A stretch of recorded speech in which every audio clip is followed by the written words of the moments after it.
윤석열 대통령이 취임 이후 2달가량 이어오던 출근길의 약식 회견, 이른바 도어 스태핑을 기자단에서 확산하는 코로나19를 이유로 잠정 중단했습니다.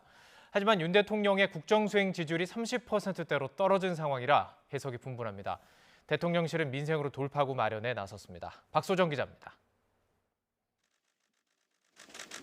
지역 일정이 잡힌 날을 제외하고 용산 집무실로 출근할 때는 어김없이 이루어진 윤석열 대통령의 도어 스태핑. 취임 2달 만에 잠정 중단됐습니다.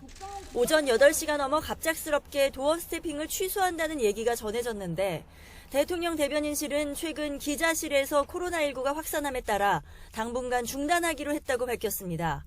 대통령 집무실과 기자실이 같은 건물이라 감염병에 취약한 점을 반영했다면서 대통령 공개 행사 풀 취재도 최소화하고 대변인 브리핑도 서면 위주로 진행하겠다고 공지했습니다.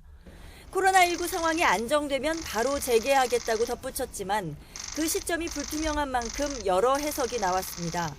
윤 대통령 국정수행 긍정평가가 지난주 37%로 떨어진 데 이어 이번 주에는 30%대 중반까지 내려간 여론조사가 나왔기 때문입니다.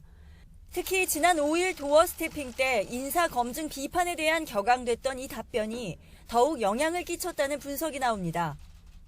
그럼 전 정권에 지명된 장관 중에 이렇게 훌륭한 사람 봤어요?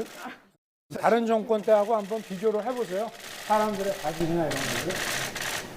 여야는 서로 다른 해석을 내놨습니다.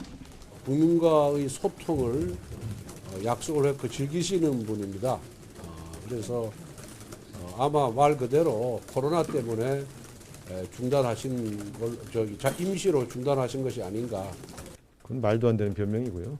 한 여러 가지 실언들이 지지율 저하로 이루어진다고 하는 평가를 하신 것 같은데 조금 더 정제된 방식으로 방법을 고민하겠다 이렇게 발표하시는 게 솔직하지.